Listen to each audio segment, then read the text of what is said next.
I hope it's visible, right? Yes, sir. Yeah. Yes, sir. Uh, Today and tomorrow we'll be looking into the block 4, I think, which is, I think this week social psychology classes will end.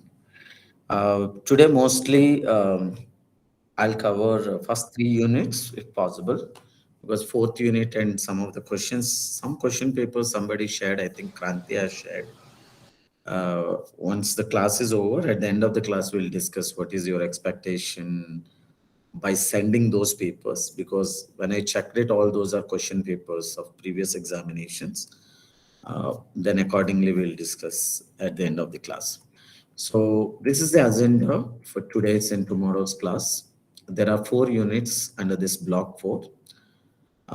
Group formation unit and the types of groups. And the second unit is a group dynamics, and the third unit, social identity, crowding and crowd behavior, and cooperation and competition and conflicts. Small note here, when I gone through the material of IGNO, I found it little difficult because the topics are not well articulated. Everything is there, but here and there they had put, even for me, like, uh, it big, it was a big confusion for me, like, like it should have been in a better order. But still, so in my lecture I try to give the order as per the academics. So you will see that, so for example, conflict, which was given in the cooperation and competition in the final chapter, but I think I'll be discussing in the first unit. So wherever the possible, the topics I've been covering in different places, because I thought of going with a certain order, right? So no need to worry about, sir, this topic has not been covered. No, the mostly, the whatever has been given, the mostly, I have tried to cover it. If I miss 1 or 2 topics, that's a different case, right? So the first unit, group formation and types of groups. In this topic, we'll be starting about the what is group, and how the what are the characteristics of group, how the group formation will be done, the different types of groups we'll be discussing here. Let us see what is group here. The group is either 2 or more. I think some people are trying to join. Is anybody? Can anybody see? Is anybody waiting for me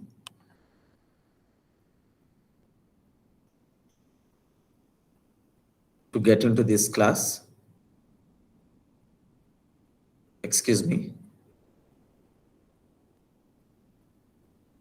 Am I audible? Yes, sir. Yes, sir. Yes, sir. No, sir. We don't have any on waiting for join. Waiting for join. Thank you. If anybody is there, just let me know, because I'm just looking at the screen. Or otherwise, I will give the access to someone, like, the co-host. I think that would be better. Just a second. Otherwise, the flow would stop. Um, yeah, someone is here. Multiple people are here. Arpita and Nandan.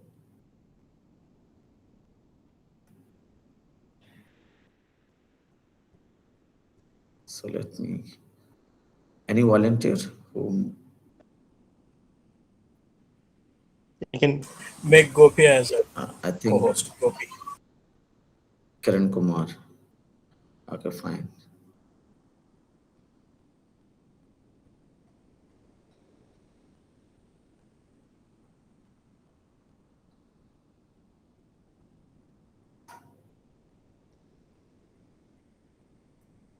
I've just made you as a co-author, a co-host.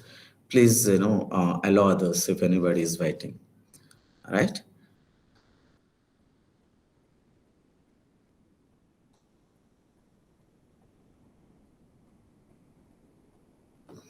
Kiran.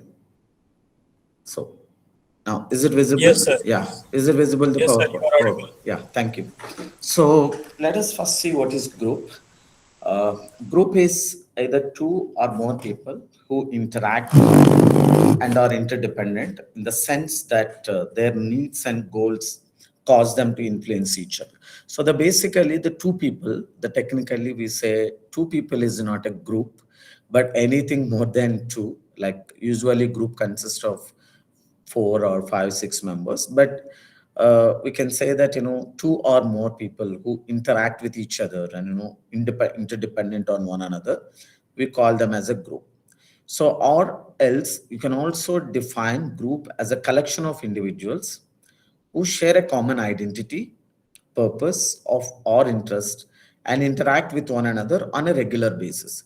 So for example, even normal friendships, right? You will see that someone who is going to the college from a particular place will form as a group, or someone who is traveling on a regular basis in a bus to go to the college, they will form a group. And someone, say for example, if I'm regularly going for a walking, probably I'll meet 1 or 2 individual there, we'll form as a group, like say for example walking group, something like that, say. So is there a collection of individuals and share their some common identity or a purpose? If I'm talking about a walking group, like evenings and mornings, so we have a purpose as a group, like going for a walk. So this is what basically a group means, right? Whenever a group of individuals come together based on their identity or purpose and interact with each other, we call them as a group. So the question is, why do people join in groups? That is most important question here.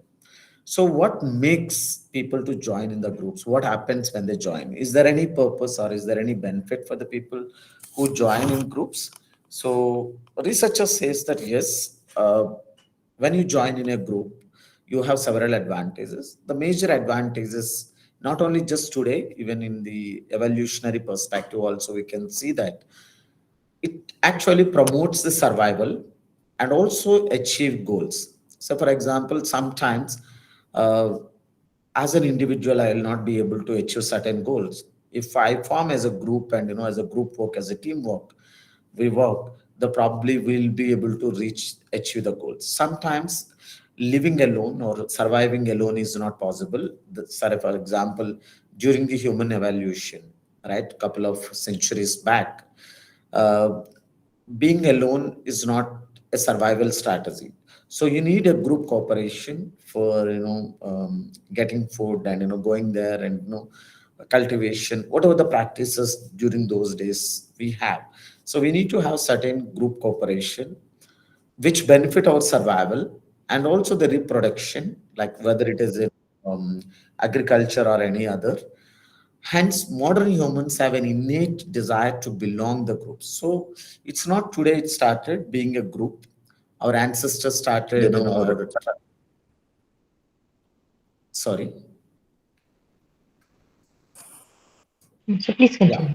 our ancestors started being a groups, like we formed as a certain individuals come together and lived in a couple of places. Then those become those uh, hamlets becomes actually villages nowadays, right? When couple of people live in a particular place, it becomes rural, suburban, urban areas. It has become. So it has actually one advantage. Why do people join in groups? Because it gives a survival advantage, and also we can achieve goals which we are not able to do at at an individual level. And also it's boost our self-esteem. So how groups boost the self-esteem? Because groups are a source of a self-esteem. So for example, if I'm not having a self-esteem, being in my particular group, like identifying by viewing their group in a positive light, people feel better about themselves. So for example, I'm talking about a Indian cricket team. So for example, I'm watching Indian cricket in an international stadium somewhere outside the country. So for example, when my team plays very well, because I identify myself, I'm an Indian, and who is watching a match in Australia or New Zealand. So that gives a boost because my team is doing very well. So groups is a source of, whether it is even small groups, family as a group, even the extended family members as a group, or colleagues as a group. being part of that group is actually boost our self-esteem. If there is no self-esteem, if you're not viewing your group positively, then there won't be any group and you will not be part of that particular group. As long as if you're not being, if that doesn't make you happy or that doesn't make you give some kind of advantage, right? And also the third advantage is that it manages the mortality concerns. So basically what happens, groups connect people to something bigger and longer lasting than their own existence. That is what mortality, right? Usually what happens, it's not about an individual, the being in group something greater than living in our own. So belonging to a particular group is actually eases the any kind of mortality concerns, right? So for example, if I belong to this group, even if something goes wrong, my group will take care of me, or my group will look after whatever I have. Or if I belong to this family, if something goes wrong, my family will be taken care of, my group or my organization. So the managing mortality concerns also is very important. That's the reason we join in groups, whether it is a small group or a bigger group. So what are the characteristics of a group? The group has a certain characteristics, like groups are composed of two or more people who share a common goal or an objective. For example, as I said, going for a walk, you have a purpose, so you can form as a group. Or working on a project, like most of us, individually will not be able to work, but when we form as a group, we'll be able to complete the project on time. And sometimes when we wanted to solve a problem, we may not be able to solve if you're working alone. Probably, it has certain characteristics, like these are the few examples, like having a sharing a common goal or an objective. And the second characteristics, I could say, groups are characterized by interdependence.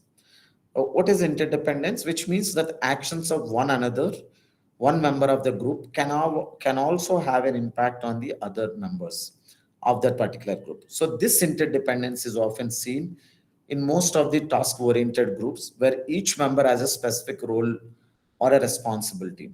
So for example, I'm a faculty in one of the institute. So I have certain roles because I dependent on others and my students dependent on me. And I dependent on my supporting staff, or the dean or the library staff, because my group as a faculty in a particular institute is a task oriented group.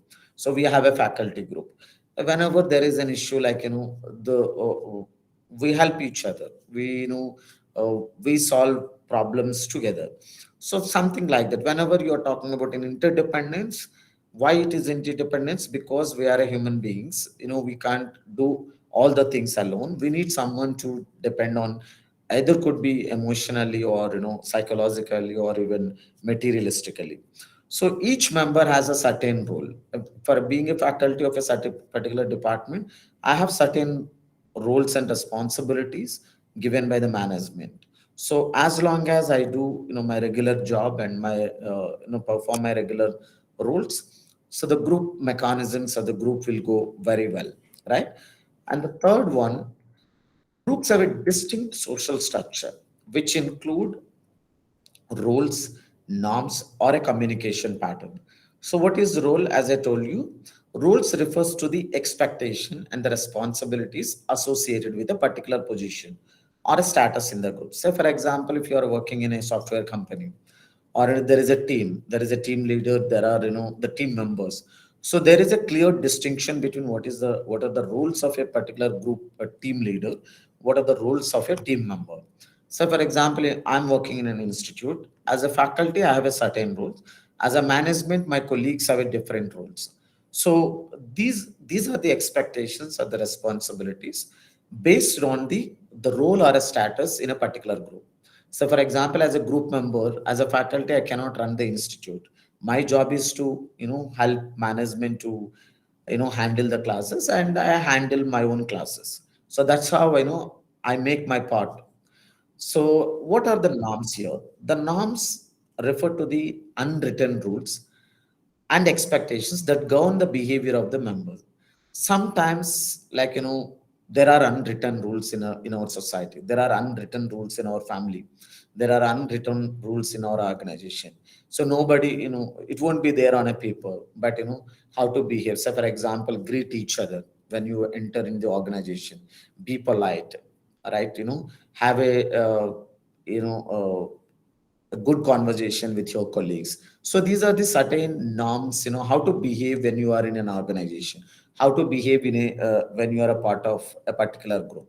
So the norms are unwritten, but if you wanted to, stay in the group, or be an harmonious person, or maintain group very harmoniously, so we need to follow certain norms, because each culture, each organization, each management have certain unwritten rules about what are the expectations from the people in that particular organization. And also the communication patterns is one of the characteristics, refers to the ways in which group members communicate with one another. So for example, if I'm a manager of a particular company or a director of a company, I follow certain communication. So for example, I may not, if I have 2000 employees, not every time is not possible for me to communicate all the 2000 employees at a time. Probably I have different managers, various other supporting staff. I'll just communicate with a small group of people who help manage my my role as a director of an institute. Probably there are group of people who help me to go through these managerial roles. Probably I might hire some people, the as for the the group wise, or the work wise. So probably those people will help. So these communication patterns changes from person to person. So for example, if I'm talking to my junior manager, or my manager as a being a company, or I'm so for example, we have as a class, we have a students, we have a class representatives, we have a student council members. Like if it is a issue is a bigger, we don't talk to the directly to the students. Probably the class representatives and the student council members will meet us. And if you have, if a particular class teacher is unable to handle the issue, it will go to the class teacher. If the class teacher is not able to handle the situation, it goes to the HOD. Even HOD is not able to handle the situation, it goes to the higher positions. So there are communication patterns in which the group members communicate with each other or with one another. These are the characteristics of certain groups. And also another characteristic, I can say that the groups have a shared identity, which can be based on a variety of factors, such as a race, or ethnicity, or a gender, or a kind of occupation, or based on the hobby. Because these are the shared identities. This shared identity helps to create a sense of cohesion and belong among the group members. So for example, if I'm being added as a faculty members of a particular institute, so this is the identity. What is the common identity? Members of this particular group are belongs to a particular group. So for example, we have MAPC group. It's a shared identity. What is your shared identity? All of you are belong to a MS psychology from IGNO. These are the shared identity you have. So if you belong to a particular race, if you belong to a all female, all male, this is what we call it as a shared identity. This is another characteristics of group. Another characteristics, I can say that the groups can also be characterized by their size and the cohesiveness and the level of diversity. Basically, size refers to the number of members in that particular group. Some groups are bigger, some groups are larger. So for example, if I'm talking about only my intimate partner and myself, or if I'm talking about the faculty, we have in group in the department 9 or 10 faculty members. If I'm talking about the faculty in the deanery level, I have 100 faculty in the group. If I'm talking about a faculty community as the entire university, we have some 1,000+ faculty members. So it depends on the group. If I'm just confining to the department, my group size is very small. If I'm looking at the faculty members at the across the university, right, across the departments, my group is larger. And what is cohesiveness? Cohesiveness refers to the degree of unity and solidarity among the members. So how, what is the level of unity among the group members?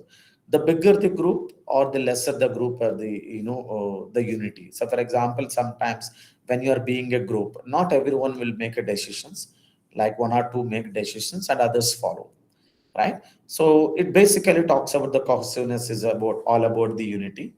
And the third factor in this characteristics is the diversity.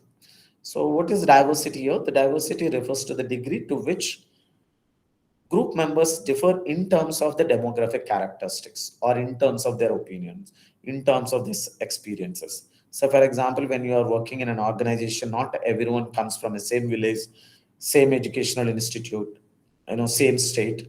People come from different places, people speak different languages, people have different religious faiths, people have different experiences, people have different opinions. So this is what every group is, like most of the larger groups have, full amount of diversity, right? That's the reason nowadays, because the world has become a global village, everyone should have a multicultural competence. What is multicultural competence? The ability to understand, or respect each other's views or each other's practices, belief systems at work harmoniously, right? These are the few characteristics about the group. So now let us discuss about the theories of group formation.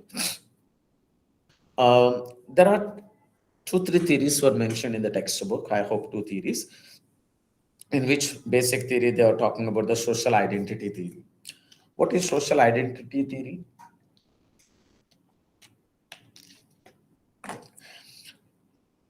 Which is a conceptual perspective on a group processes and intergroup relations that assumes that groups influence their members' self concepts and the self esteem, particularly when individuals categorize themselves as a group members and identify strongly with the group. So, for example, being a faculty member of prominent university in India, like one of the prominent institute, so that gives me a lot of high self esteem, or it gives me it boosts my self concepts if I'm working in such a prestigious institute, right? So that members of my group is also influences my group, because if I look at my group members characteristics, or my group members ability to things differently and work effectively. So if someone has reached a certain level in the organization and gotten recognition from national level or international level, because I belong to that particular community, I'm part of that particular university, that boosts my self concept, that gives me my self esteem, to go, little higher, right? According to this theory, people tend to favor their in group over an out group because the in group is part of their self identity. So, for example, if somebody is having a discussion like X and Y universities, if I belong to X universities, if I belong to Y university, so I tend to view that my group is more favorably, and my group is more stronger. My group is good, or my group is talented, right? So this theory, social identity theory, says that people tend to favor their in group because we belong to that particular group, and that particular group, my in group is a part of my self identity. That's the reason I cannot, boost others groups rather than my own group. So, and also the groups can provide social support and also status, and a sense of shared identity, like everybody, the pride of being a prestigious institute.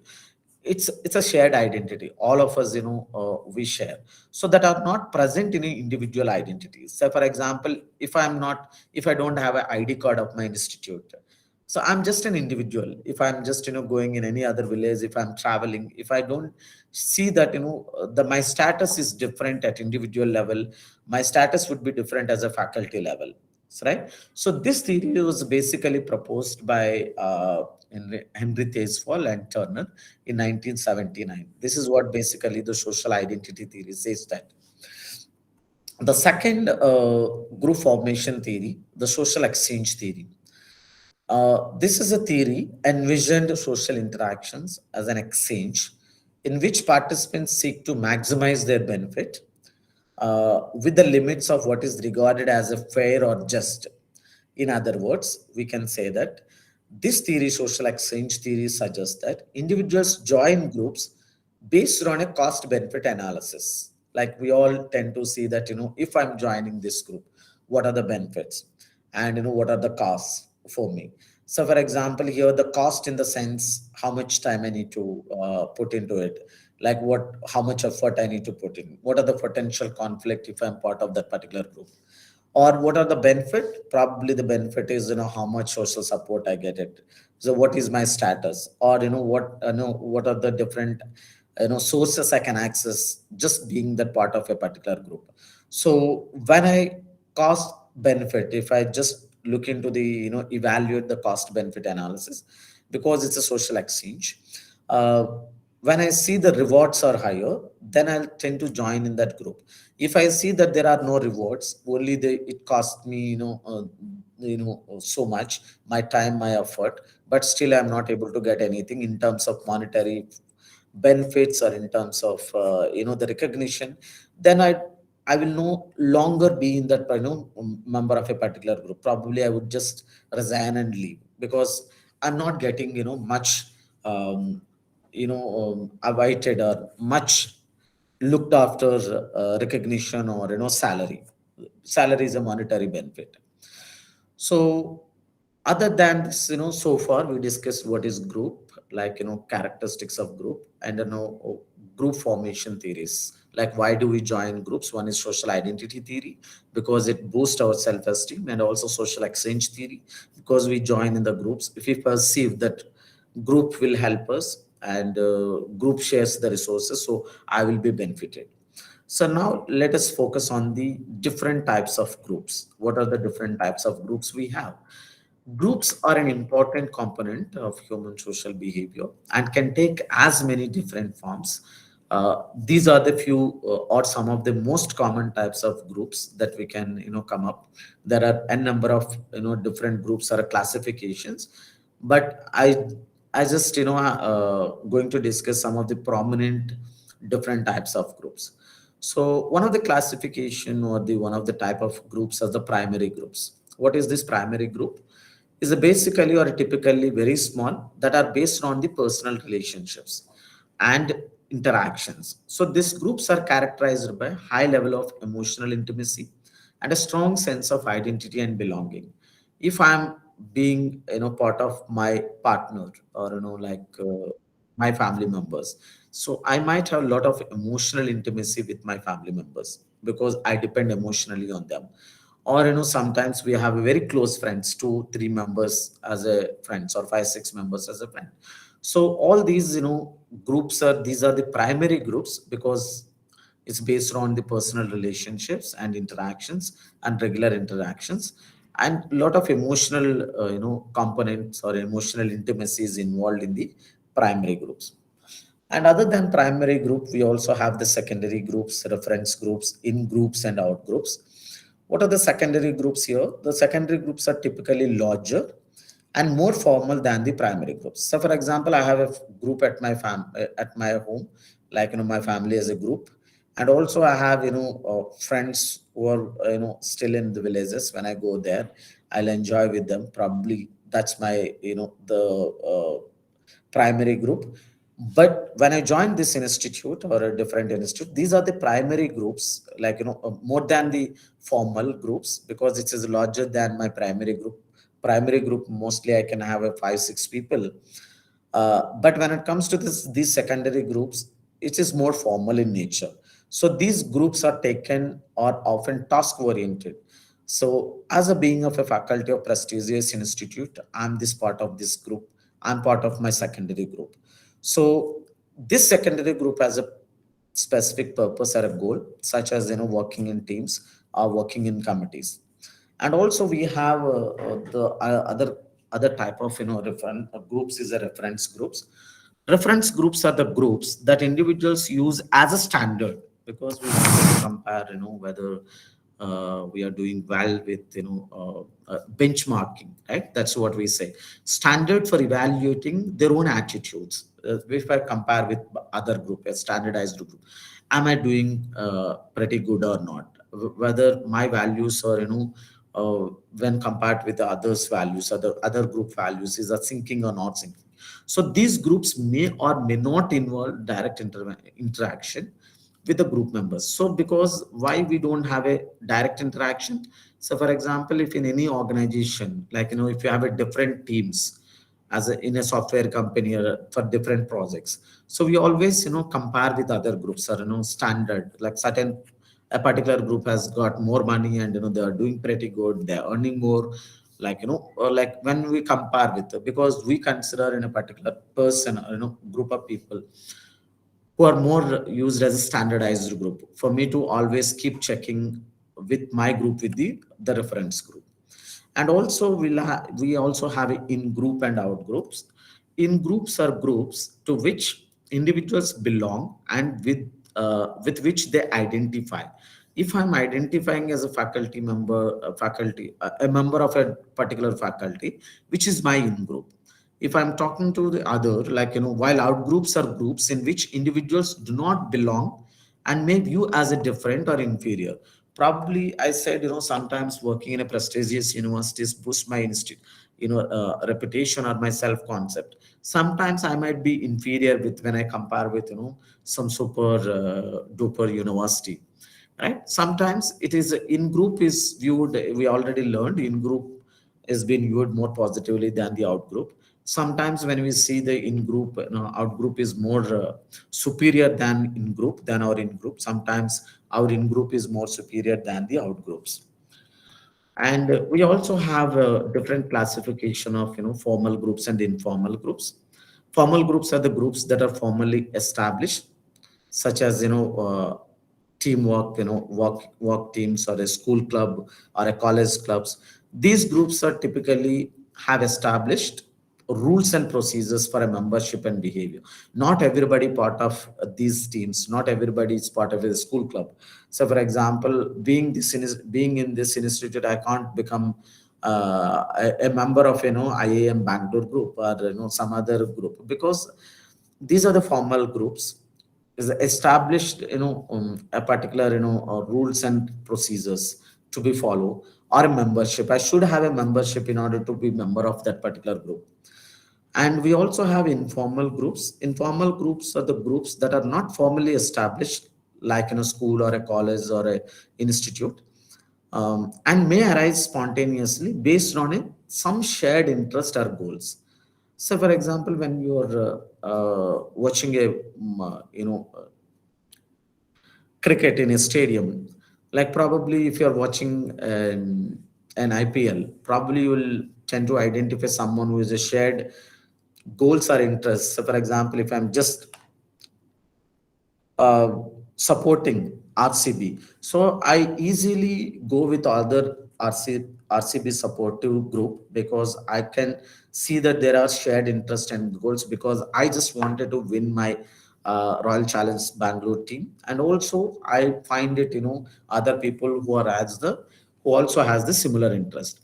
So these are the informal groups. These are established very spontaneously. Probably once that the match is over, I no longer part of that particular group. These are the informal groups. Very on spontaneous basis, it happens. So if you look at the group structure, what is group structure? Group structure is the arrangement of an individuals and their implicit and formal relationships in a group, including your positions, based on the positions, your rules, and the patterns of authority, and, the communication. The group structure involves all this, because it's an arrangement. If I'm talking about an institutional structure, so we have a vice chancellor, pro vice chancellor, registrar, right, librarian, different department deans. These are the structures, because every in this particular group of, university, we have a different positions, and positions has a different roles. And, the authority patterns of authority is very different, and the communication styles in between these groups are very much different. This is what basically a group structure. And the group conflict, sometimes when we are part of a groups, there is a possibility that the group conflict arises most of the times. What is group conflict? Group conflict is a common phenomenon that can arise in any group setting. from families to work teams, to larger societal groups. Either you are a family, small group with your own family, there is always chance for some kind of dispute, some kind of arguments between, or the difference of opinions. Even in the work teams it happens, even in the societies it happens. So it is typically, the group conflict is typically characterized by the disagreement or a clash of interest between two or more groups. So for example, if I'm being part of 10 members group, so probably there are disagreement. Not everyone might agree what I'm going to say, even in this group. Certain examples you may agree, you may not agree. Probably you have a different outlook or a different view, looking at the things. So what happens when you are a part of a group? There is always a kind of conflict that takes place, but you should know how to handle those conflicts, or rather than conflict, we can say the disagreements or the difference of opinions, right? So which can result in negative consequences for the group and its members. If the clash between two individuals or the members among the group becomes huge, it will result in a negative consequences. Probably the production of a particular the productivity might get reduced, or we always have to live in the a kind of negative environment. We always have to be very lone and not talking to each other, because we taken that particular situations at that extent, right? So what could be the causes for the group conflict? Because group conflict can be caused by a variety of factors, including, not exhaustive list, this is not an exhaustive list. Probably I can say that the conflict arises because the differences in values, goals or perspectives are different. Like, people who are all sitting in my class and attending my class, you all have a different values, you all have a different goals in your life, you all have a different perspectives. Not everyone you don't seem to agree whatever I say that, or you don't seem to agree whatever your family member says that, because there is always values, there is always a goals in your individual goals and the perspectives. So when there are differences between these two, like differences in the value systems of between two people or in a group of people, the conflict arises. And also, whenever we see a competition for resources and the status, most of the times what happens in the among the faculty members, if you see the lot of competition, like everybody wanted to have promotion, everybody wanted to run so fast, publish good journal articles, reach out to the assistant to associate, associate to professor, and this position to that position. Like, so when there is a competition for the resources, when there is a competition for the status, like I wanted to be a HOD, or somebody, some X or Y wanted to be an HOD, like like if I'm not being given that position, then there is a disappointment, there is a conflict. Probably I may not support, or I might support, right? These are the when there is a competition for any region, so the conflict emerge. And the third cause for the group conflict is the personal or a group histories of conflict or the aggression. If you had some kind of history of personal aggression, or the group histories of being part of a conflict, or kind of member of a particular group, which is which shows explicit aggression, or too aggressive toward certain people. So when we have these issues or these characteristics or these factors in a group, there is always a chance, there is always a chance for us to have a group conflict. So no matter whatever the reason, or what are the factors, whatever the factors that had influenced, we need to resolve these conflicts in a certain manner, not hurting others. So if you look at it, if you wanted to have an harmonious group, as a member of a very harmonious group, you need to use certain strategies for managing any group conflict, if any. So for example, again, there are several strategies that can be very much effective for managing group conflict, including a kind of a communication between the two individuals or the two group of people. And we can use the negotiation, and we can also use mediation, arbitration, and avoidance or withdrawal. These are the certain conflict management styles people use differently. So, for example, one of the strategies that we can use to manage our conflict or group conflict, one is the communication and negotiation. What is communication and negotiation? Which basically involves a very open and honest communication between the group members in order to understand each other's perspective. If somebody is disagreeing with me, I need to look at the situation on on a topic to topic basis.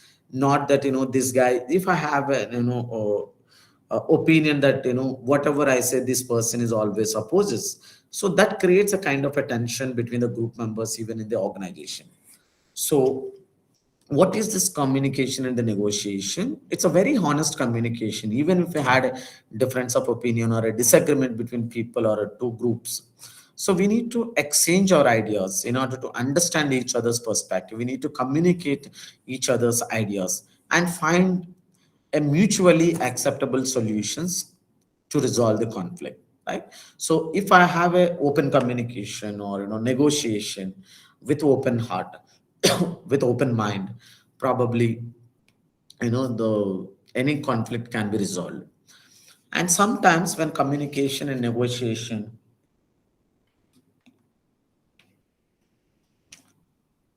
doesn't work, we can use the mediation. So what is mediation? Mediation involves the use of a neutral third party to facilitate communication and negotiation between the conflicting groups. Sometimes what happens, both of us, like both the groups, were not able to reach, and whenever we started looking for a kind of communication or negotiation, there are one or the other issues might pop up, and we never come to a conclusion. We never come to a particular agreement. So in those occasions, it's better to call out third person, the neutral party, and they can facilitate the communication between these two groups or the two individuals, right? That's how you can actually manage the group conflict. Apart from mediation, we can also use the arbitration. I think most of you are aware of arbitration. Arbitration involves the use of a neutral third party who makes a binding decision regarding the outcome of the conflict. So, for example, in the mediation, you can only try, you can only mediates between two individuals or the group of people what is good for for both of them. But when we call them in a third party as an arbitrator, like for both the groups, this arbitrator makes the decision to regard the outcome of the conflict, or binding decision he would take it. So when we call it for an arbitration or an arbitrator, we are bound to listen what our arbitrator says, that because they find a mutual solution, or or a mutual acceptable solution. And if nothing is happening, and many people use like avoidance or withdrawal, the most of the people strategy is the avoidance or withdrawal, is an actually a negative way of handling the situations. But some cases it works also very well. So for example, it may be best to avoid or withdraw from the conflict in order to prevent an escalation. Sometimes what happens, if you are there in the particular situation, the particular group, probably after a certain point of time it might escalate differently, it might reach at a different level of argument. So in order to avoid such situations, it's better withdraw from that particular situation, so in order to prevent any kind of an escalation. And other strategy, we can use the intergroup contact, or the opportunity for members of different groups to interact with each other in a positive and cooperative manner. So for example, sometimes we might have very prejudices or some certain stereotypes about the people, or based on their religion, based on their affiliation of a group, language. Probably if you meet each other group, or there is a communal clash between two communities or the two castes, there is always is a good to have a kind of intergroup contact, where these group of people, both the group of people, interact with each other in a positive and a cooperative manner. And this also helps us as identified as an effective strategy for reducing any kind of intergroup conflict, irrespective of like instead of having a kind of intergroup contact. If you are maintaining the distances, I don't talk to you, you don't talk to me, right? So if you have that kind of an attitude, the conflict never ends, right? It's always better to have an intergroup contact and try to understand from each other's perspective. So other concept other than the strategies for managing the group conflict, we also have a group behavior and the group action. What is group behavior here? The group behavior, any actions performed by a group, either as a whole or by individuals when part of a particular group. So, for example, whenever we call it as a group behavior, right? The group behavior is, actions are two different levels or two different, classifications we say. As a actions performed by a group as a whole, and because we are part of a particular group, we also act individually when part of particular part of a group. So in the later case, so for example, you are part of the group but you acted individually, it applies particularly to those actions that are influenced either directly or indirectly by the group. So for example, someone they never been aggressive or never been antisocial element, but if you are there as a group, like with your friends, you try to pick up a fight. So for example, we see a lot of times when we travel in the public places, when an individual in a part of a group, you cannot control that other individual because they always think that they have 10 5 members groups. If something goes wrong, the group might protect him. So for example, if I had traveling alone, or I'm going alone, if something goes wrong, if somebody said a bad word, probably I cannot pick them fight because I'm alone, because my situation, or the place where I'm just walking. So all these things had a lot of influence on it. So basically what happens when you are working, when you are a part of an individual, when as an individual, when you are part of a group, that group influences either directly to indirectly, like your actions performed with the same individual. But when you are alone, you never imagine you can do such things or you can react such way, right? So here the question is, once you understand the group behavior, like the actions performed by either as a whole or as an individual, how do individuals behave within groups and how do group themselves function? So this is most important. So for example, when you see the mob behavior, and when we are doing some kind of a strikes, or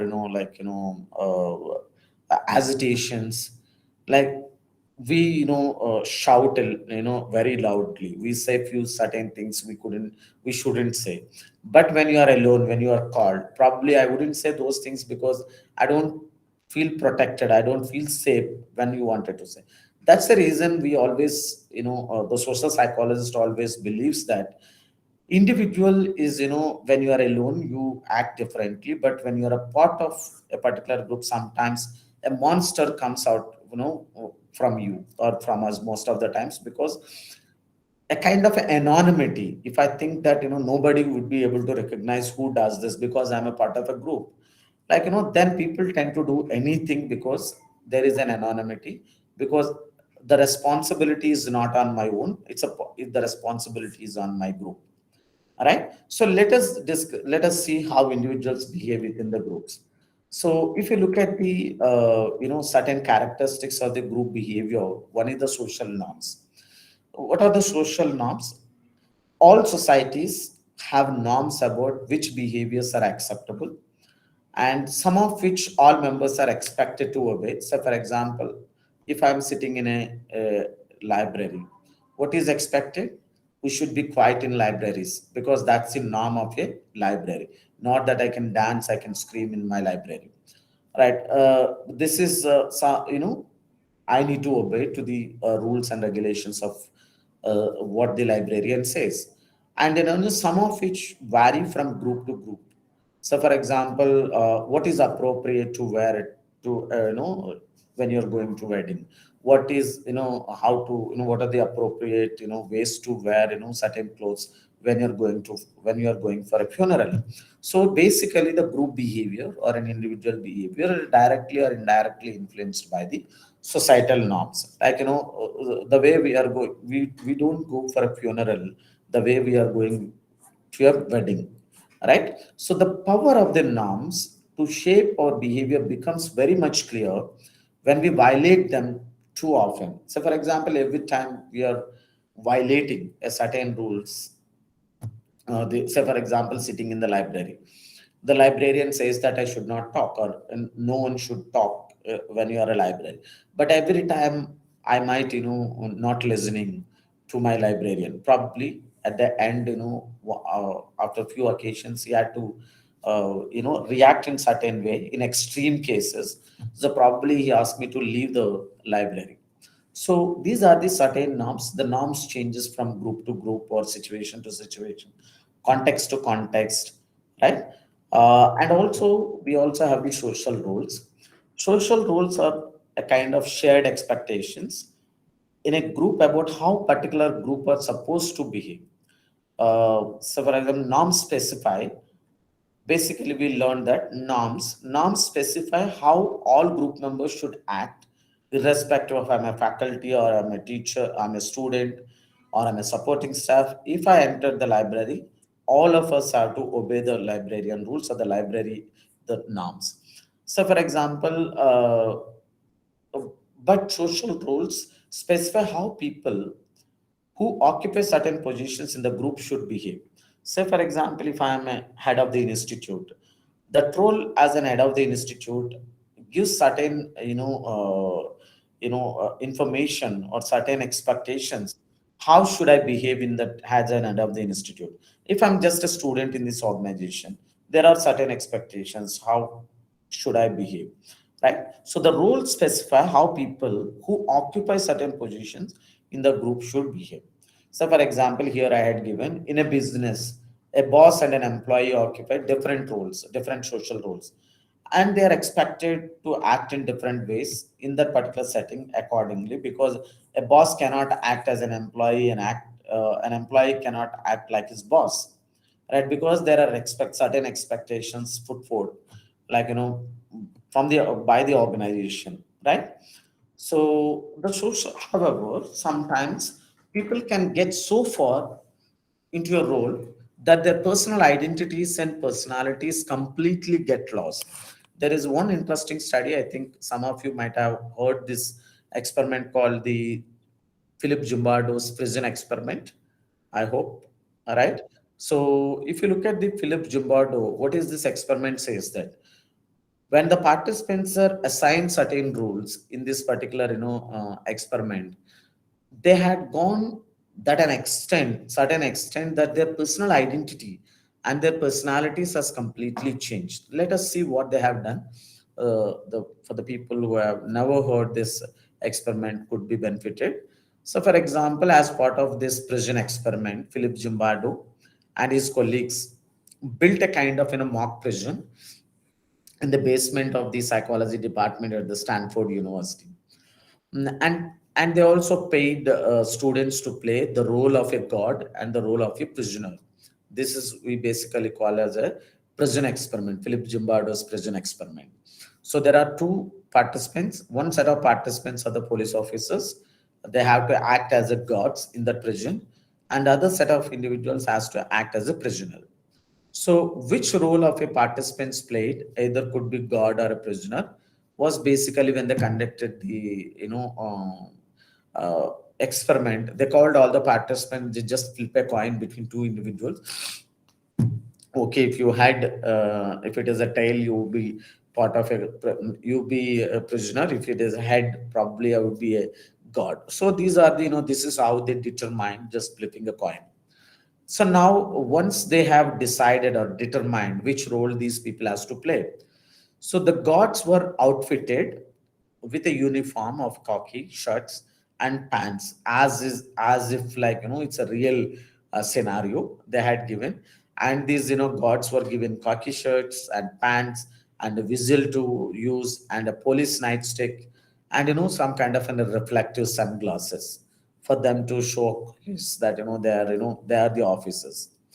And also simultaneously prisoners were given a loose fitting smock with an identification number, like, the prison number, right?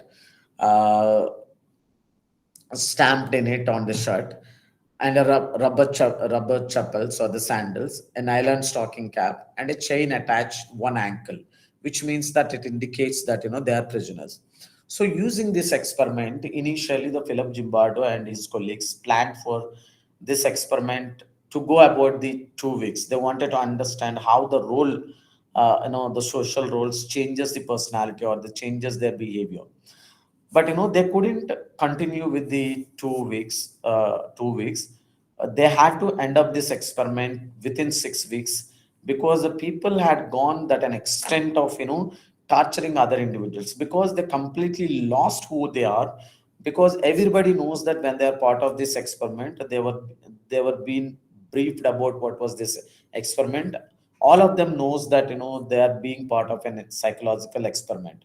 But still, when they were assigned, and it's a kind of a mock prison, right?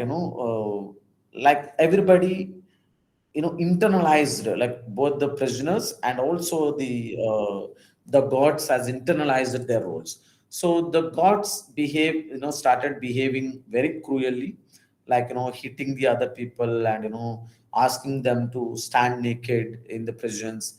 And they started being very bossy. And these, even by surprise, even the prisoners who was playing as a prisoner role, they were obeying these kinds of directions from the prison gods, because they are also aware of that this is all of it a psychological experiment. So through this study, they were talking about how social roles, the certain roles has changes the personality, or your behavior in a particular group, right? And apart from that, that particular experiment with the social roles, we also have a group cohesiveness.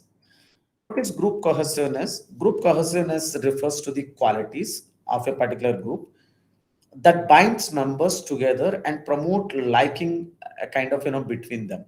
If a group has formed primarily for a social reasons, such as a group of friends who go to movies together every weekend, the more cohesive group is, the better. So for example, I have a formed a particular group, like every week, every weekend we play, or every weekend we'll go by cycling. So what happens if we are cohesive as a group members, like 3 4 members, every weekend we find time and go for a cycling. So the bond becomes so stronger, like it is a better group, because we had a reason to be bind in the in that particular group. So what happens if there is distractions here and there, people don't bind members together the for the cause, then what happens, the cohesiveness between the group members is very less, is not very good. So the more cohesive a group is, the more of its members are likely to stay in the group and take part in the group activities, and try to rescue try to recruit a kind of a new like-minded people. So for example, I'm interested in cycling. Probably we started with the 3 members. Later, if you find a like-minded people, because all 3 of us have a like-mindedness, and we are cohesive to the group needs, or the group what we decided. So the later people, we invite more people. The first few weeks, probably 2 or 3 people going for a cycling, but later we invited few people and like-minded people, then the group becomes a larger. All right. And I'll stop here, because I covered several other topics, many topics, and I'll take question and answer session before I move on to the group dynamics.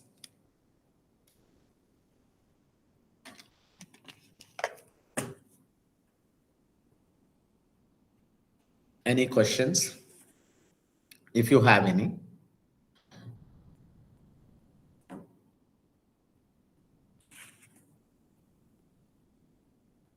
Excuse me, am I audible? So today it's a quiet group. I think everybody is tired after the earlier session. This is the second session in a row. Sorry, ma'am. And one more. I think everybody is tired after the last session. Oh, And what? there's one more session to go. This is the second one. Everybody has become a passive, listeners. No, sir. Actually, we're showing the cohesiveness of being silent. Oh, Group that's great. cohesiveness. Yeah, I think class is going very well. I can understand now. Sure, sure. But sir, whatever you taught today, I feel like we can relate to our Yes, day-to-day yes, ma'am. behavior, right? Yes, ma'am. Obviously, these are all general observations, right? Yeah, sir, it was very Yes, it was a understanding. easy topic to understand today. That's why no doubts. Okay, thank you. Then I'll continue with the other. Can you explain me? Do Excuse me, sir. you want a break? Sir, can you explain me in and out group again? So, ma'am, in group is a group which we belong or which we identify.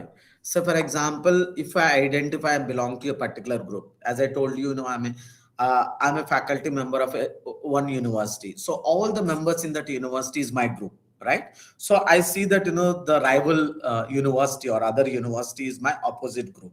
So that I consider as an opposite group because I don't have any identity with that opposite group. So group which I identify myself is an in group. The which I do not, I don't identify as an out group. Right? Okay, thank you, So sir. it's kind of Thank you. opposition group, sir. Yeah, it's a kind of opposition group. So for example, ma'am, for you, like, being a female is an in group, right? The opposite Okay. is, males are an out group, Okay. right? Sir, it is as simple as like you're not part of that group at all. Yes, yes. You don't identify yourself with that Yes. group. Yes, no relation. No relation at all. That's it. Okay. Thank you, sir. Yeah. Can I continue? Yes, sir. Yes, please. Yes, please. Or sir, we can Fine. have 5 minutes break, just 5 minutes. That's okay. That's it. Is it fine? I don't have any problem continuing. Guy, anybody wants break or just you want me to continue? Please You may continue. continue, sir. We Okay. can continue. Okay, Okay. fine. So better, I think you should also have a break after once my class is over, right? Because I Sure, think sir. you have other session from 6 to Yes, sir. yeah. Yes, sir. 6:30. Exactly. Okay, fine. Today So back to it. yeah, let us see then group dynamics. All right. Other topic. So the definition for the group dynamics is the processes or the operations and the changes that occur within a social group, which affects the patterns of our applications, communication, which impact our conflict or a conformity, whatnot, everything. So basically, the group dynamics is the processes, operations, and changes that occur within any particular social group. So, in other words, we can say group dynamics is a concept that focuses on the study of group behavior and the interactions that occur within the groups. If I'm studying a particular group and the interactions within that particular group, that is what the group dynamics. So one of the leading researcher, who has done a lot of research on the group dynamics is the Cut-Levin. The Cut-Levin is, emphasizes the power of the fluid, ever-changing forces that characterize the interpersonal groups. So what he says that according to him, group dynamics are influenced by the number of factors, like how we interact with each other in a particular group, are influenced by the number of factors, including individual behavior, their social influence, and also the group structure and the processes. Like, if you are discussing about the group dynamics, probably you need to understand these factors very well. So if let us look at these factors. So for example, if I'm talking about the group behavior, so which is basically influenced by the number of individual and group factors, including what are my attitudes or what are my values, what are the group values or the group attitudes and beliefs of its group members, as well as the what are the norms and rules that are established within the group. So for example, if I'm always going against with my group norms and the responsibilities or the roles given by that, there is always a conflict. That is what we learned, right? And the what is social influence here? Social influence is a very key factor in group dynamics and can take many different forms. So for example, including conformity, obedience, and persuasion. I think in the second block we had learned all these things: conformity and obedience. And the group structure it refers to the formal and informal relationships. So, for example, if I'm talking about my own group as a faculty member, it's a formal group. So there are expectations. How should I behave? Even when I, communicate something, I should be so polite and I should be very formal. I cannot call people like, as if I like calling to someone, even if it is my own friend. Even we are childhood friends, we were expected to call in a different way when you are in a larger group. So the Levin believed this, believed that the group structure can have a significant impact on the group's behavior and the performance. So these formal and informal relationships and roles that exist within the group, can have a significant impact on the group behavior and performance. Then we have other important factor is the group processes. The group processes basically refers to the patterns of interactions and communication that occur within the group. So what kind of what are the patterns, so what are the styles of interactions, and how the communication are taken place. The Levin identified there are several key group processes, including the leadership and including the decision making, and what are the different conflict resolution styles we have. So these are the key group processes that are very much important to understand the group dynamics. So as I said, individual behavior in the group setting. So far we have focused on why people join in the groups, how groups function, like what are the group characteristics. So but social psychologists are also concerned with what are the effects of being in a group on the performance of an individual people. This is what we are going to look into the next few slides. What are the effects of being in a group, like how being in a member in a particular group influences your performance. So the presence or involvement of others sometimes improves the individual or group performance and sometimes worsen it. Can anybody give an example when the presence of others or involvement improves individual performance or worsens your performance? One quick, one or two answers. Sir, it instills a sense of competition within the members. Sorry, ma'am. It instills a sense of competition within the members. No, my question is, when the presence of others improves the performance, when presence of others, what are the contexts that worsens the performance of an individual? Sir, I have an example. Maybe we are Yeah, working in a team, and when yeah. our manager is present, we tend to work, with more efficiency, so that we can impress the manager. So what you Lack of call confidence. lack of confidence? Okay.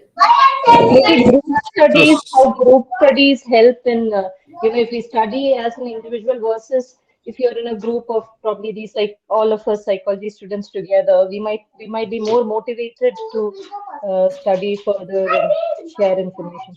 Okay, okay. so, Let us. so then another Yes. example, like some people are very good dancers, but when someone is watching, they lack the means they become conscious and they perform very bad. That's an example. Okay, good. Sir, Then, yeah. can it be that a group of boys in a bar or something like that? A group of boys in a bar where one person becomes little rowdy and the rest of them follow. Can that be a example? No, ma'am.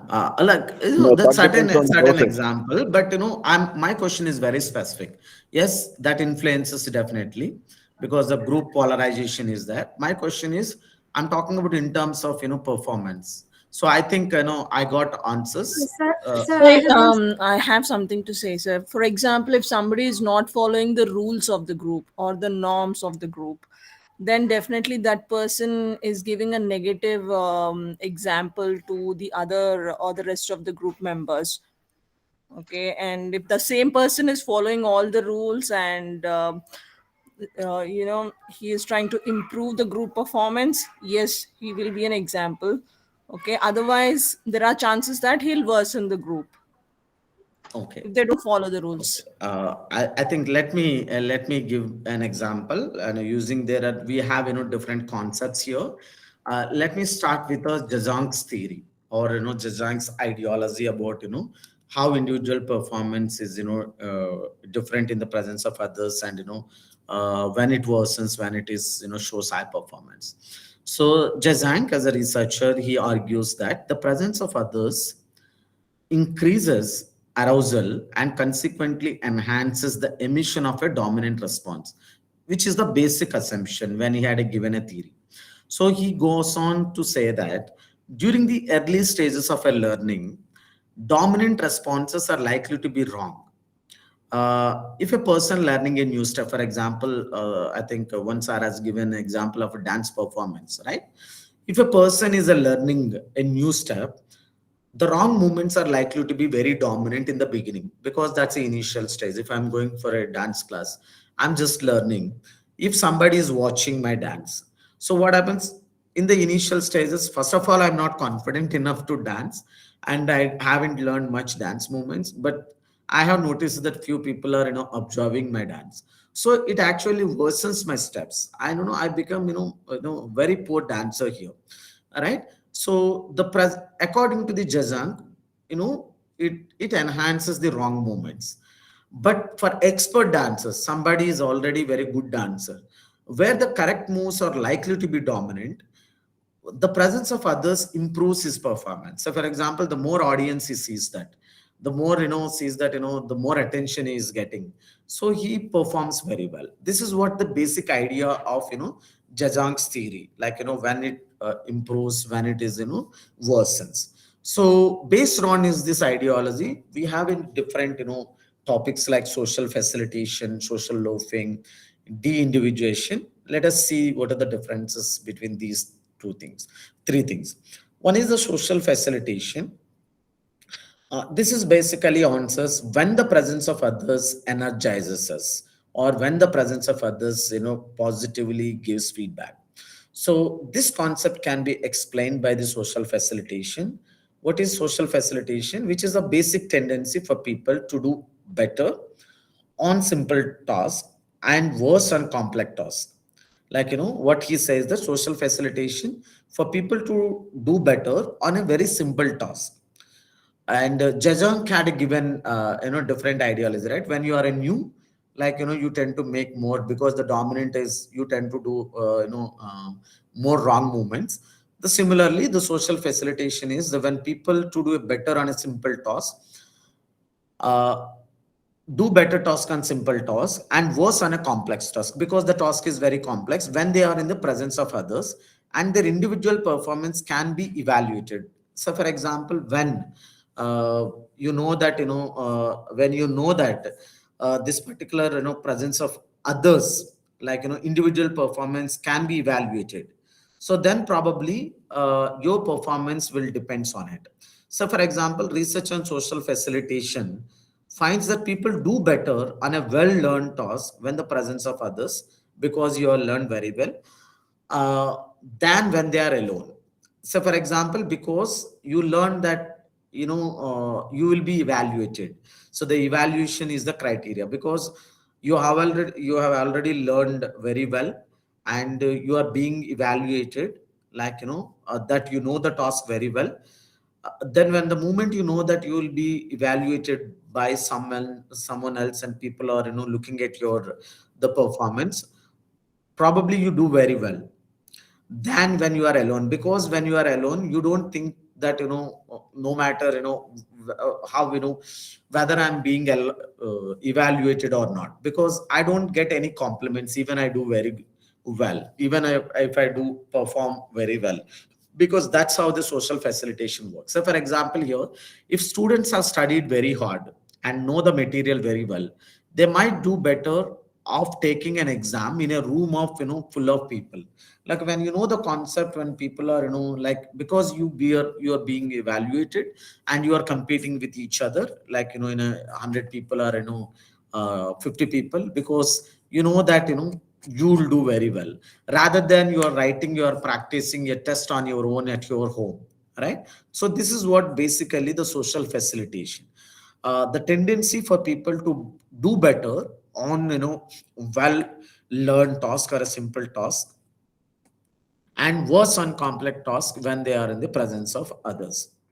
So the related concept, another important concept we have is the social loafing. What is social loafing? When the presence of others relaxes us, or when the presence of others worsens the performance. So basically, the social loafing is the tendency for people to put forth a less effort when part of a group effort than when acting individually. So for example, you are working in a group, as for example a tug of war, right? So there are three members this side or three members that side, or six members this side and the opposite side six members.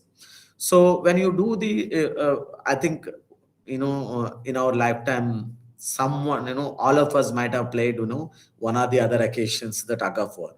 So what you might also, internalize this feeling, and you can remember those the events when happened. So when six members pull together, like six members group, we would expect that the total rope pulling strength of the 6-person team will equal to the sum of the six individual rope pulling strengths.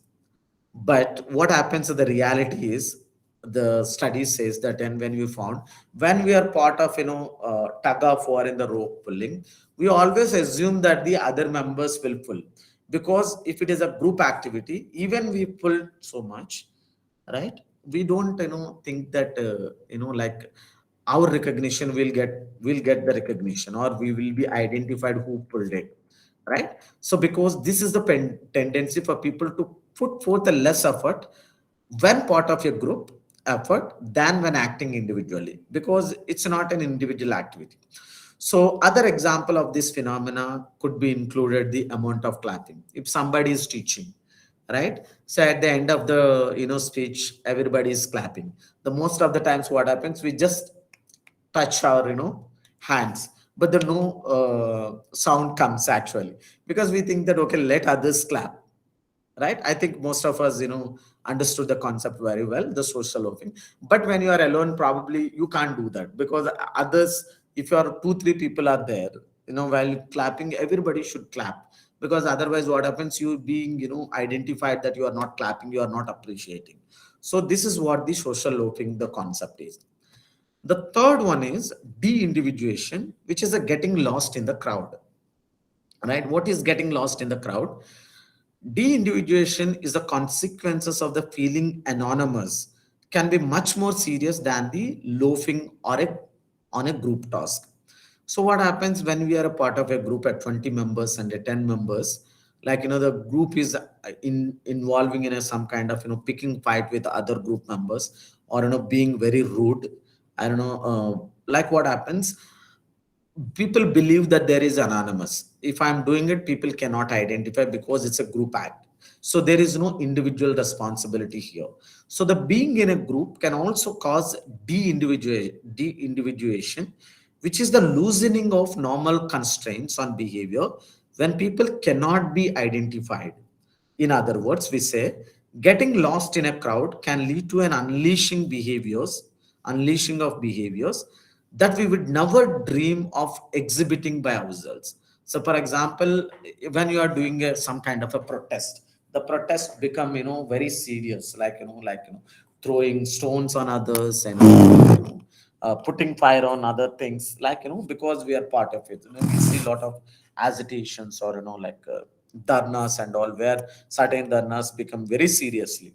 So what happens here, the people believe that, we getting lost, because we may not do that, we may not put a fire on a single car when we are alone, right? But when you are a part of the group, because you are moved by the group behavior, and you see there is anonymity, nobody would recognize you.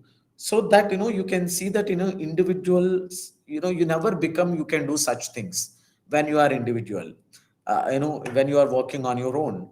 So this is what the de-individuation, we get lost in the process of, when you are part of a larger group. So there have been many examples of groups of people committing horrendous acts of that few individuals would do on their own. So for example, military atrocities, acts of looting, and arson and violence when part of the group, because the basic idea is that there is anonymity, like people will not be able to say that you are the responsible person, because it's a mob work, the mob has acted upon it.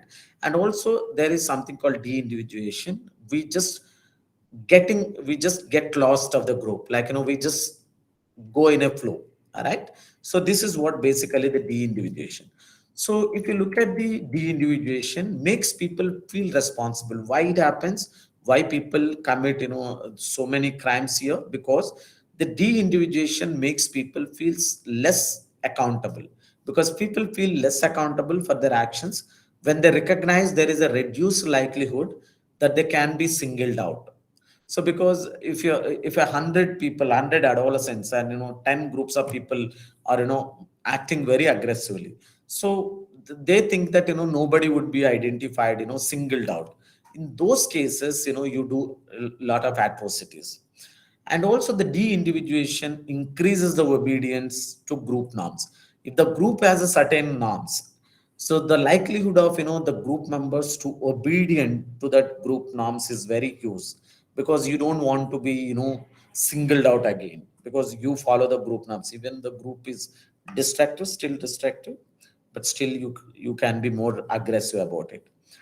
And one good example I can come out with the online de-individuation. What is online de-individuation?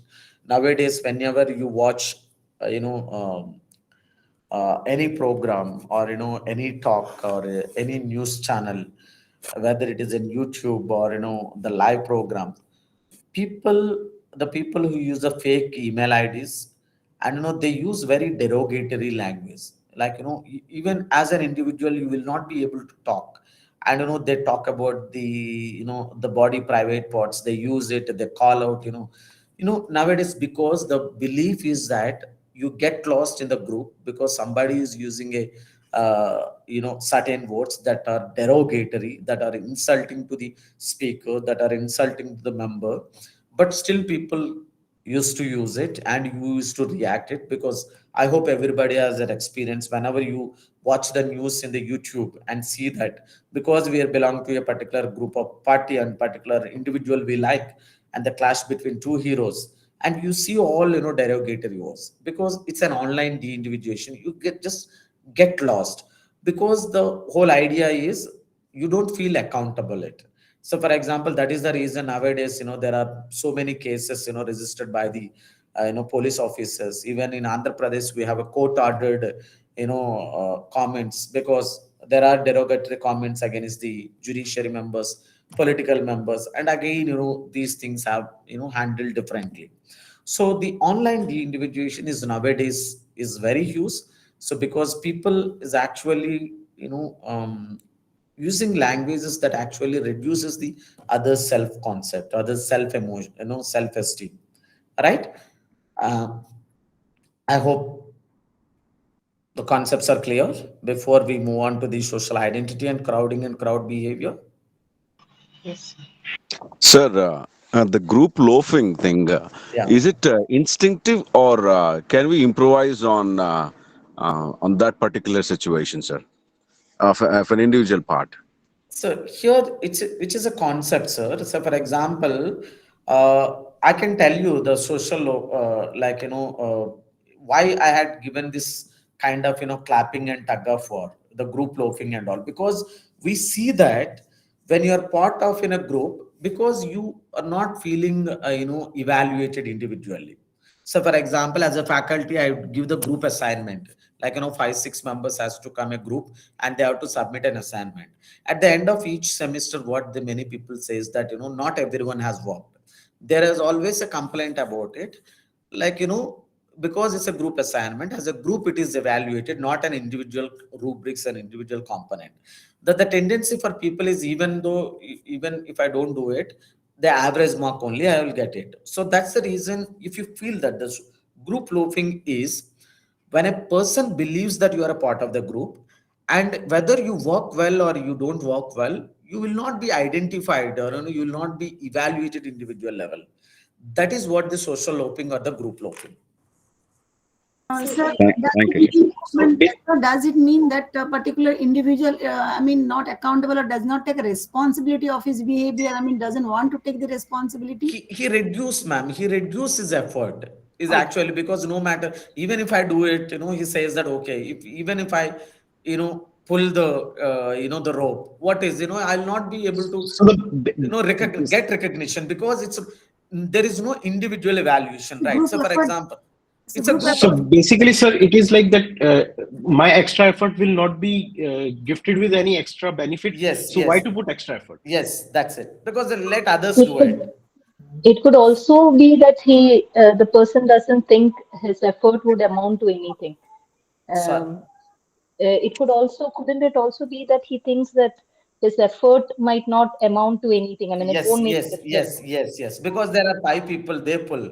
Like if everybody thinks that everybody pulls, like rest of the five members pull, what happens? Other team will win. Yeah. Yeah, that is what. So is it mean to say that we should have a share luck? We should only depend on luck to get a good group? Is that No, the here answer? we are talking about the tendency, sir. We are talking about the tendency in a group settings. What is the individual tendency in group setting? So all these concepts, the de-individuation, group loafing, or the group facilitation, or the social facilitation, is that the tendencies for majority of us do it, right? If there is no shared intention, yes, I should win this match. What happens? Okay, let others play. Why should I bother about? Even if it is not a cricket match, right, where you score 100 score, you will be recognized. It's a tug of war. It's like it's an amount of clapping.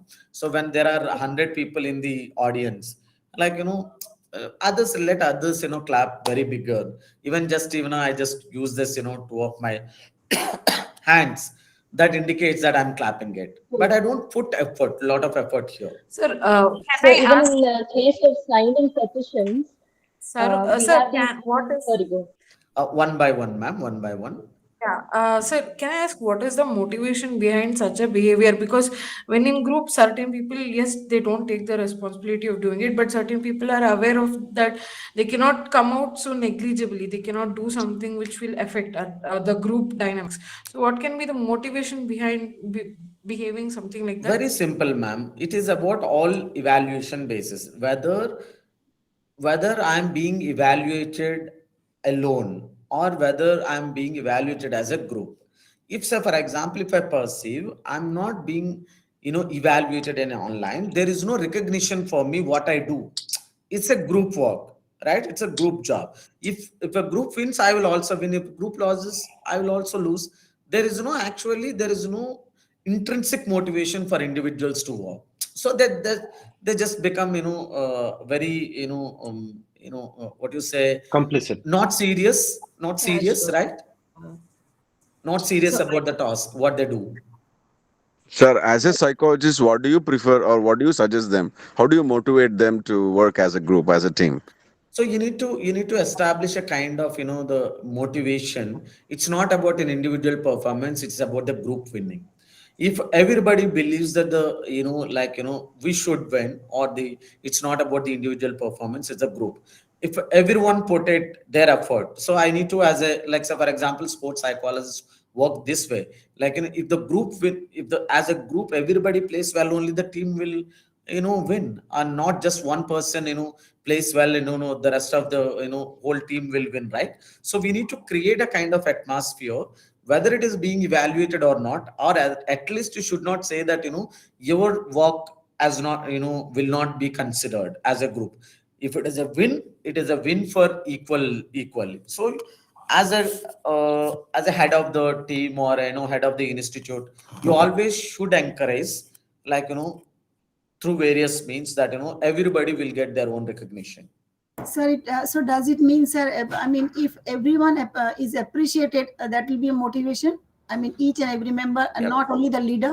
Could be, ma'am. So what we do, let me give one educational example. As I said, when I joined this institute, when I found this is a problem is happening, so as a group project, we have included the individual rubrics, and the others has to rate it. So when you come to know that at the end of the semester, for a group task, you will be evaluated by the rest of the group members.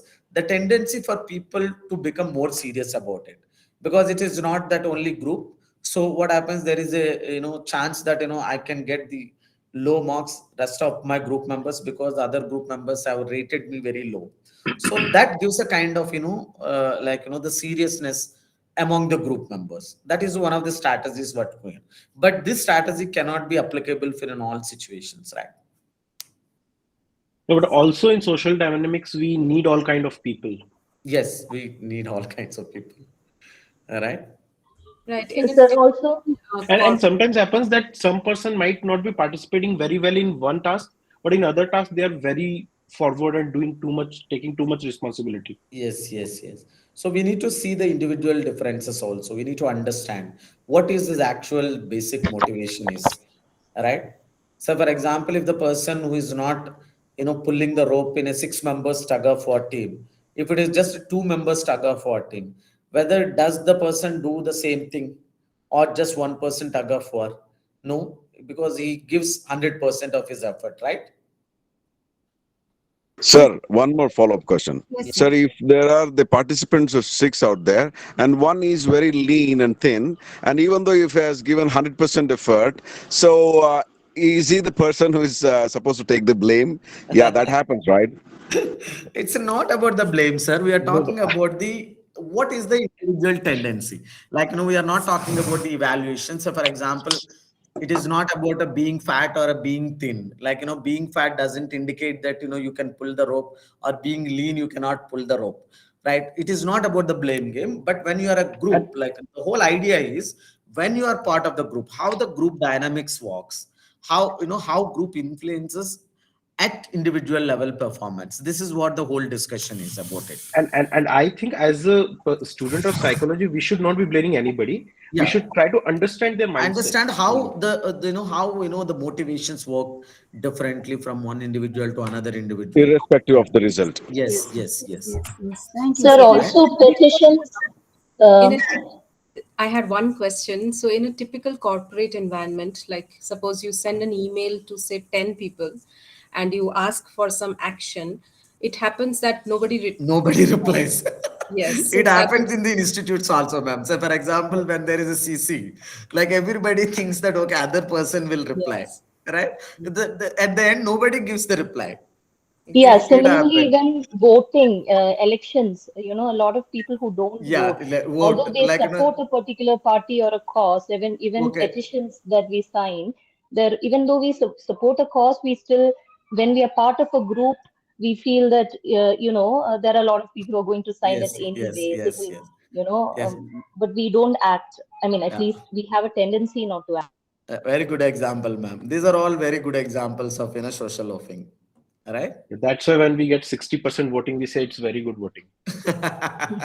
When we have an yes, when sometimes 60% is a good number, sir. So sometimes we see 38%, 42%, 41. One bad thing is all educated people will not vote, and these are the people who says that this government is not good, that government is not good.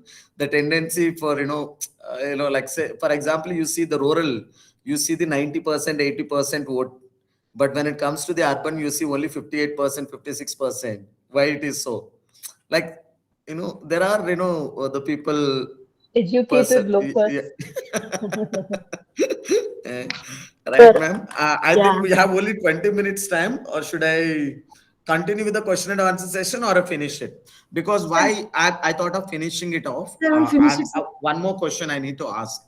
And I think last class, I think somebody shared the list of questions. What is the expectation? I think last time when somebody asked me could you please spend some time? But all those are all old papers. What is the expectation? At least the person who sent or who asked me, like I can prepare for tomorrow, right? Or should I just have a discussion here? The third and fourth unit can be discussed tomorrow. Sir, So yeah. actually, thing is, we are able to understand the content very well, and information helping us to understand a lot, even your explanation. But when it comes to writing, when we see the questions so lengthy, 450, 500 words, so at that time, I mean, not able to retain the points properly, where, how much to write, and under what heading, what points should be there, how much should be there. So that, I mean, that way, if you can guide us that these questions, how much or what are the things should be written, so that that will be enough. I mean, so that that way we can, Okay, ma'am. Okay. So how much content should be written for a 10 markers? How much yes. content should be?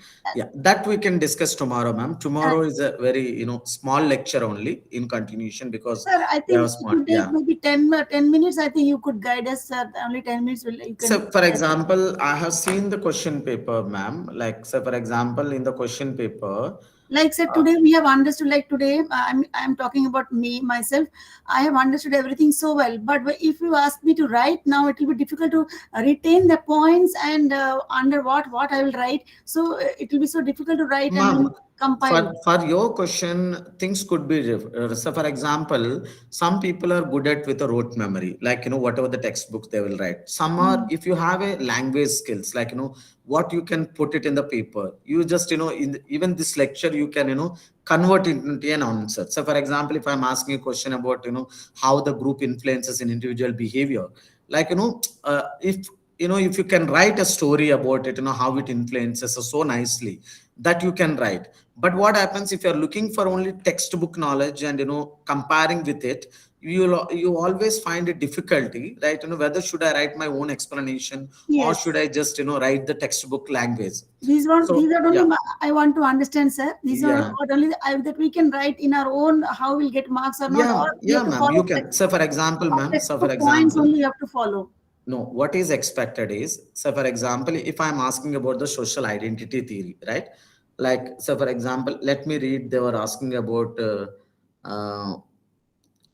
some questions. The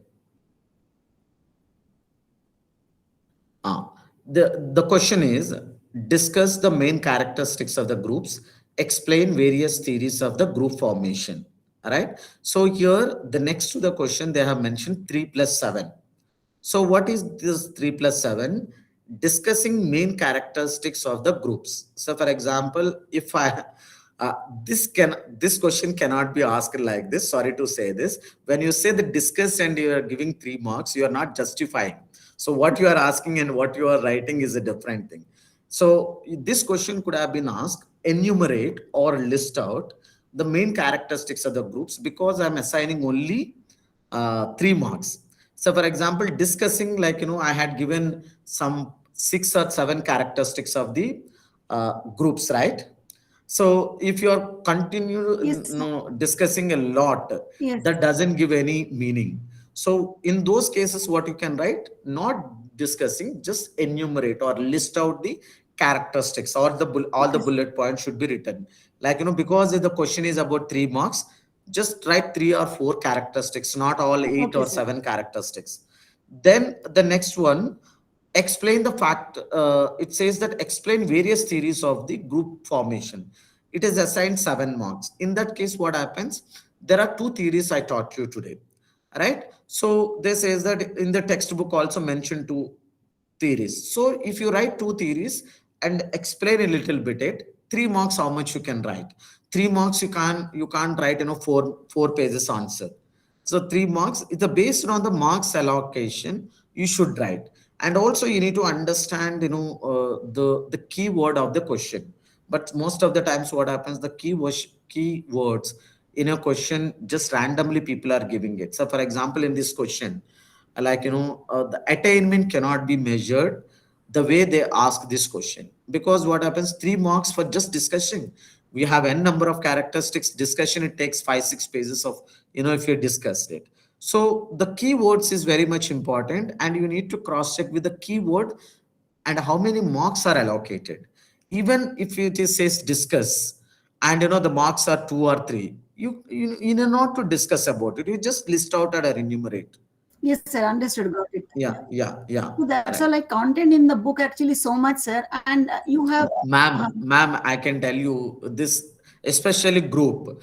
When I read it, I got more confused. I almost unlearned what I learned it. Then okay, I forgot. Okay, let me take the concepts and give the topics, because it's given here and there. The topics are scattered here and there. So when you read it, you will not able to find the flow. There is always should be structure, and once I understand what is group, then only I can understand the group formation. Not that I understand the group formation, then define what is group, right? So, sir, There is always sir, a kind of can you structure. refer your notes, what you have shown in PPTs? So from there we have understood, we can write. Yeah, important points, mostly whatever is there in the IGNO material, the same points I had given. Yes. What I did was I had used more coherence, like what is should come first, and in order to make you understand the concepts. That is what I did.